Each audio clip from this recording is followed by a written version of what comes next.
When we first start an online business, we're kind of fumbling around, right? Like there are so many things to think about, and figuring out what to focus on can seem impossible. There's so much noise around. Like you should do social media, you should do TikTok, no Instagram, no LinkedIn. You've got email lists, YouTube, podcast, automation, systems, courses, memberships, and what? And all of that is on top of running our businesses day to day. Because it's so hard to know what to focus on, most online entrepreneurs I see, myself included when I first started, end up stuck in that day to day rather than taking a little bit of time and investing in things that make for an easier future. But if you're serious about making more and working less, some of your focus should be adding high leverage assets to your business, or HLAs. So what's an HLA if you haven't heard me talk about this before? An HLA is an evergreen asset that works for you all the time, especially when you're not working. This is something that you create once and use forever. And with some of them, you couldn't stop making money from it even if you tried. This YouTube channel is one of my high leverage assets, or HLAs. I could stop posting and I would still make money from it, probably for years and years to come. It is the highest ROI for your time possible. But even then, there are multiple high leverage assets you could choose to focus on. How do you know what to add first? By the end of this episode, you'll know exactly that.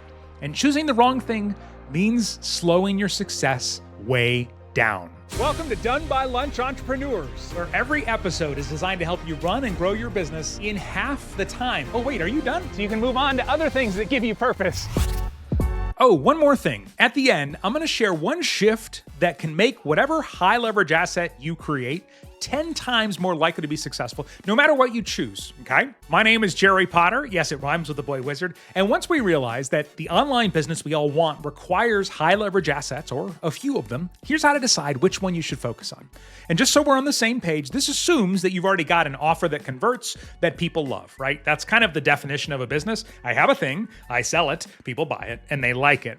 So we're going to start by doing a quick assessment. And if you're somewhere you can jot down your answers as we go, great. If not, you should be able to keep track of this in your mind.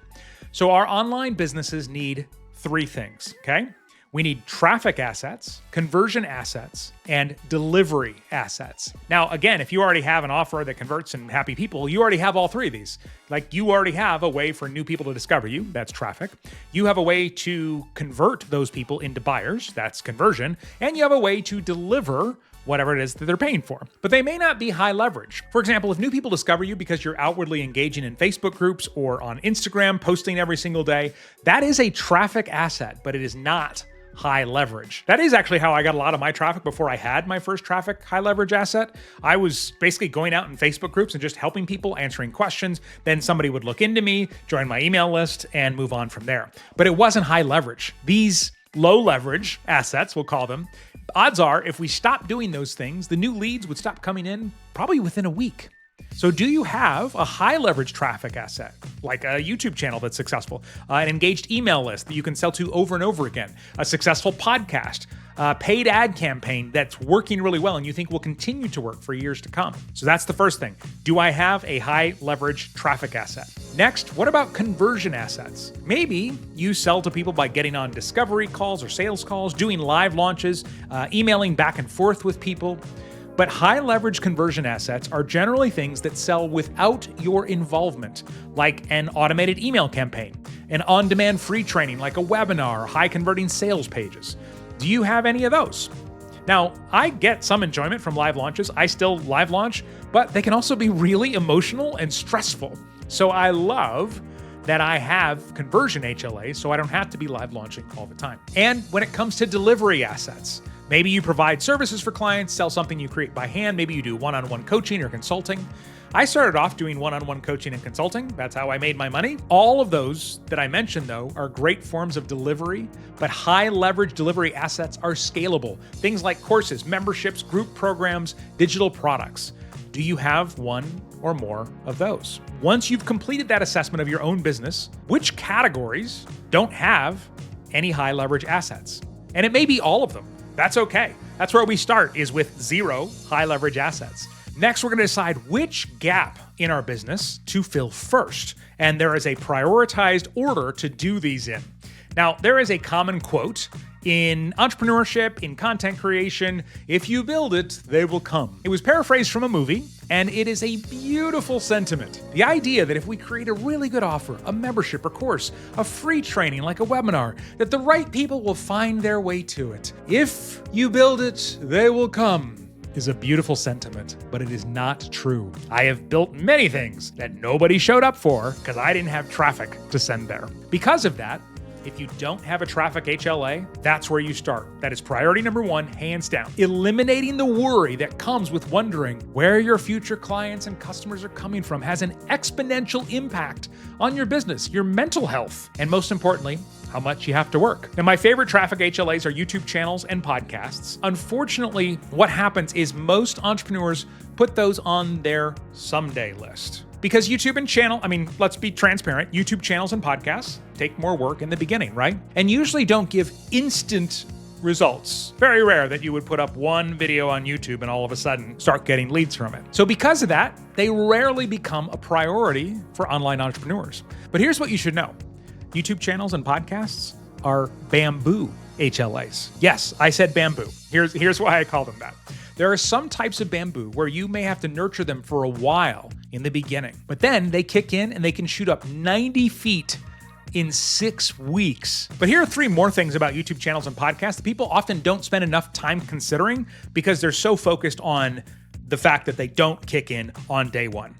First, yes, both a YouTube channel and a podcast take time to get set up, but once they're up and running, you can run them in about an hour a week, sometimes less, allowing you to then focus on adding an HLA for conversion or delivery. Second, YouTube channels and podcasts have a super low barrier of entry and are some of the lowest risk things you can do in your business compared to the other traffic HLAs. Honestly, the hardest part of, I think, a YouTube channel or a podcast for a lot of people is having something to talk about. But as an online entrepreneur, you already have an expertise that you're basing your business on, right? What are you good at? Then it's just a matter of formatting it for a podcast or a YouTube channel. Even if you need to learn the how-to or the tech, you learn that once and you're done. So when we compare YouTube or podcast to something like paid ads, there is tons more to learn around paid ads, and you're likely gonna have to spend thousands of dollars just to find out if they might work. And by the way, hiring someone to run ads for you has absolutely no guarantee of success either, even if they're good at it. I can't tell you how many online entrepreneurs that, had more money to invest, wasted up to $10,000, in some cases more, hiring an agency or an ad specialist, only to end up getting nothing for it after 6 to 12 months and thousands of dollars invested. And the third thing people don't spend enough time considering when thinking about YouTube or podcasting as a traffic, high leverage asset, the results don't take as long as most people think. I got my first client from YouTube with 17 subscribers. And anyone watching those first videos would not have even known I had a business. Like now, it would probably happen faster. Some of our podcast clients get new clients for themselves from their podcast, starting with the very first episode. Even if they have a tiny audience to start, we show people how to build podcast design that if the only one person listens, but it's your ideal audience member, there's a good chance that they are going to join your email list or become a client. So yes, the big high leverage part of YouTube and podcasting can take some time, like the bamboo, but the benefits start way sooner than most people think. And anyone with a successful one, a YouTube channel or a podcast, myself included, usually only wishes that we did one thing differently, and that is started one sooner. So if you don't have a traffic HLA, focus on building that one first. If you have a traffic HLA and it's working or it's starting to work, next, focus on having a delivery HLA. Now, this is out of order in the way they go for consumers. Consumers become traffic, then they convert, the conversion HLA, and then you deliver the product, right? But I want you to focus on the delivery HLA second, because any conversion HLA you create will be way more impactful if you already have a delivery HLA. And of course, third, if you already have a traffic HLA and a delivery HLA, then you can focus on building a conversion HLA. This is exactly how I did it in my business. I started with YouTube. Oh, look at this video. Then added courses and a membership, and finally added evergreen webinars. Now, once you figured out which category you're going to focus on, traffic, conversion, or delivery, how do you know which HLA is best for you in your business? That's what we're covering next. So when choosing which high leverage asset to focus on, it actually gets a little bit more simple. We ultimately want to decide based on which one we think is most likely to succeed. Now, I have a list of all these HLAs that I put together for you to use and help decide, and I'll tell you where you can get it here in just a moment. But ask yourself these questions. First, which HLA does it seem like I might actually enjoy creating?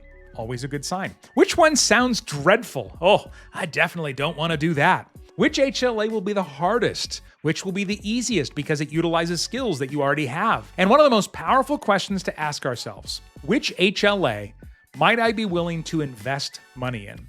Even if you don't invest money, if you're willing to invest money, that's a really good indication in your belief that it will work. I actually do that with tasks on my to-do list all the time. When my to-do list starts to get a little lengthy, I'll ask myself for each item, am I willing to pay someone else to do this? And if the answer is no, then it's usually not worth my time either. So what's the one shift we can make that will make any high leverage asset we create 10 times more likely to be successful? I'll tell you in a second, but I want to let you know I've spent the last few weeks researching, interviewing people, reviewing my own business, and doing a deep dive on all of it to put together a special resource called the Entrepreneur's HLA Cheat Sheet, and it breaks down truly high leverage assets we can add to our businesses by category, traffic conversion and delivery, but it also walks you through the pros and cons of each, the time investment and the financial investment for each, and how soon you can expect them to start working. We created this because when you make the right choice, you will grow faster, and you can grab it right now in the description of this video. Just click more down below. Now, if you're an online entrepreneur like me, you can be driven crazy by all the things there are that we can focus on, right? But I want to give you one shift you can make that will make whatever you're focusing on right now 10 times more likely to be successful. And this applies to whether it's a YouTube channel, a podcast, a course, a membership, anything. Here it is. When you start something new, decide it's important or decide it's not. There is no in between. If it's important, go all in. And if you can't do that, it's probably not important. By the way, if you have a podcast or if you've been thinking about a podcast for your business and you've decided it is important, you do want that as a high leverage asset, click the video on the screen right now for the important step that too many podcasters skip to make sure that your podcast is successful.